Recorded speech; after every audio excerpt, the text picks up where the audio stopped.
thousands have applied.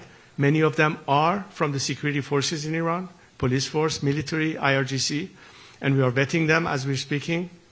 And the mechanism for defection does exist, but most importantly is the principle of having an exit strategy. And on that I've said, anyone whose hand is not soiled in the blood of the Iranian people will survive regime change. We're not talking about de-Baathification.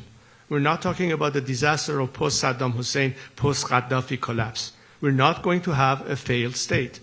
And for me to be able to guide a smooth transition, I'm counting on security forces to be the element that keeps the country secure, protects people's lives and their livelihood, and be part of the solution. As a result, we have already seen people indicating their cooperation. We have already seen elements that refuse to be used as an instrument of repression, which is why the regime is now, as we speak, importing elements from outside the country to be the instrument of repression, as they are running out of their own forces to do that for them inside Iran. And all of this is the indication of the beginning of that collapse. Hopefully, by more support from the outside world, by a determined strike on the regime's elements that are the instrument of repression, as I stated in my opening remarks, in my opinion, that will expedite the process and will also increase the number of defections to be more rapid, so that we are not faced with remnants and pockets of resistance as much as possible. There's never going to be 100% defection, but there comes a point where the regime sees it's futile, and hopefully by then Khamenei will be joining Bashar in Moscow and will be rid of him. This gentleman here.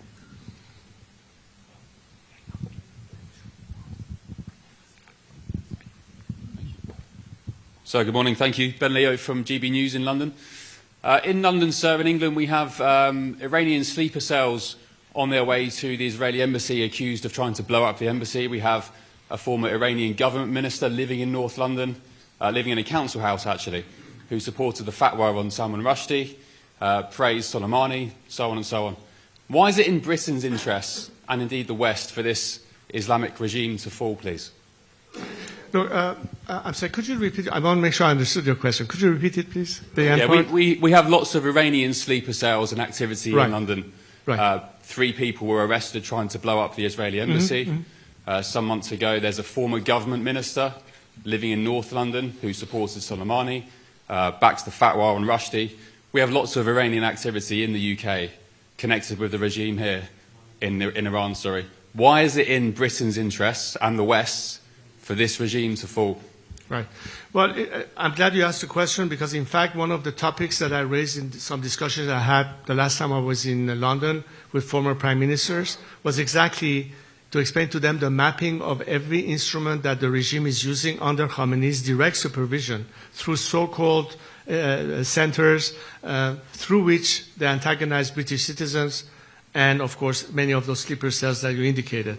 It doesn't stop in England, by the way. They are in America as well. So we're trying to explain to various governments the whole methodology that the regime is using with assets they have on the ground in respective countries, not to mention money laundering that goes on in many countries, including in Great Britain. So there are many ways that they can push back against that and protect not only the citizenry of whether it's Great Britain or America, but in what way it connects to why we need to do that ultimately by putting an end to the regime. And one thing that is now becoming even more clear, and the fact that the regime could be threatening the world as a last gasp, we should not allow this regime to catch a second wind and be able to do further damage, which is why the strike is not just needed to help the Iranian people overcome this unfair disadvantage, but it's also one way to completely dismantle the regime's aspect of threatening and cut off the chain of income that it uses to fund all of these operations, including the sleeper cells, which is why I'm also calling for any means to cut off the lifeline to the regime, which is its revenue from whether it's oil exports or whatever other means of income that they have. We need to dry the well that funds terrorism once and for all against the Iranian people and the world. So, hello. Dan Rivers from ITV News in the UK. 2 US aircraft carriers are heading, we understand, to the Gulf, and Donald Trump has said help is on its way, but they may take up to 10 days to get there, and meanwhile more and more people are dying. Are you losing faith in President Trump? I believe the president is a man of his word, as I said before. How many days it might take, who knows? Hopefully sooner than later. But as I said before, regardless of whether action is taken or not, we as Iranians have no choice to carry on the fight. We're halfway across the river. There's no turning back. We will continue. The quicker the action happens, the more lives can be saved, and the sooner we can see the regime's collapse. So timing is, of course, important. And I would still believe in the president's commitment that help is on the way. But does he need to do something today, tomorrow, to help your fellow countrymen who are Well, dying? I'm not the president's advisor. All I can say that Iranians are, of course, right now as we speak, witnessing the kind of massacre that has been unprecedented in human history. And this is why the urgency becomes quite clear. The timing, I leave it to the experts to decide. All I can say is the sooner the better. Okay, I'm going to call now Ben Amini from Manitou. Microphone over here, please. Sorry, there's too much bright light. I can't see who is where. Okay, now I see you. Thank you. Thank you. علی حضرت از نخستین من بهنام امینی هستم از تلویزیون منوتو. از نخستین روزهای انقلاب ملت ایران منوتو گزارش‌های متعددی از شهروندان دریافت کرد مبنی بر اینکه بخشی از نیروهای سرکوب در خیابان‌ها ایرانی نیستند. این موضوع گمانه‌زنی‌های درباره حضور شبه نظامیان خارجی به ویژه از عراق و لبنان رو ایجاد کرده. موضوعی که امروز با گزارش رسانه‌های بین‌المللی درباره ورود دست کم 5000 نیروی مزدور از عراق برای سرکوب مردم ایران جدی‌تر شده. شما به عنوان رهبر انقلاب ملت ایران این گزارش‌ها رو چطور ارزیابی می‌کنید و حضور اونها نشانه چیست؟ سپاسگزارم. ببینید این دقیقاً علامتی است از ضعف نظام به مفهوم این که حتی عوامل خودی به اندازه کافی نداره برای سرکوب مردم و مجبور میشه از بیرون عوامل خارجی رو وارد بکنه. اگه این نظام امکاناتش رو داشت از نظر ایجاد رعب و ترس نیازی به وارد کردن عوامل خارجی نمی بود. این نشانه ضعفشونه و یأسشونه. البته توحششون مشهوده. چون میدونن که به آخرین طریق ممکن میخوان در مردم ایجاد تردید و ترس بکنن. فکر کنم مردم ایران بر این ترس غلبه کردن. اما وقتی که میبینیم این نظام دست به این کار میشه اینجاست که جامعه بین‌المللی باید متوجه بشه که این نظام حتی حاضر عواملی از خارج بیاره بر سرکوب مردم خودش و تا این حد وقیح هست. به هر حال من فکر کنم که دنیا امروز تصمیم گرفته برای عکس‌العمل نشان دادن و به زودی شواهدش رو خواهیم دید. A quick translation for those of you who don't speak Farsi. The question related to the regimes importing foreign elements into Iran to use as a mechanism of repression.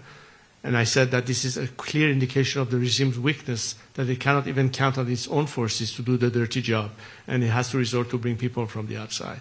But reason more for the world to realize that as this desperation act of the regime to try to brutalize its own people as a last gasp effort cannot be left unanswered, which is why we're calling for the world to help us out.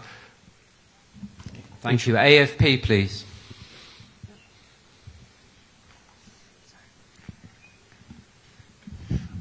Thank you very much. Sean Tandon with AFP. Nice to see you. Could I follow up? The momentum, you mentioned that that's in the hands of Iranians, but at what point is it too late for the intervention that you're talking about from President Trump? Could there be the sense that he's talked for over 10 days about help is on the way?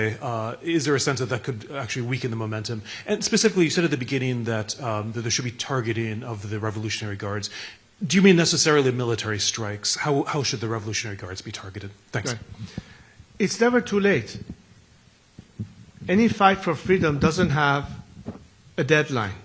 Some of you reporters have deadlines to make your reports, but this fight doesn't have deadline. We will fight until we win. That is the national will of the Iranian people. We are all going to fight until we win. The only question is, what are the elements that can expedite it? And the immediate issue remains, what will hurt the regime most? By dismantling its apparatus of state terror and repression. A lot of it are the regime's military, paramilitary assets, mostly IRGC targets. So I'm calling for a surgical strike on those means. And I think should be quite obvious to any of you. How do you weaken the regime's first and foremost means of instituting terror at home or terrorism abroad? And all ties, the targets are quite obvious. You're not going to hit a factory or a school or a hospital. Clearly, it's obvious what the targets should be. And the regime knows it. And that's exactly what those who have to decide how to decide what should be the legitimate targets will decide upon it. I think the Iranian people naturally say the people who hurt us the most should be the first one to be targeted. And I think that it should be quite obvious what should be done, in my opinion. CBS.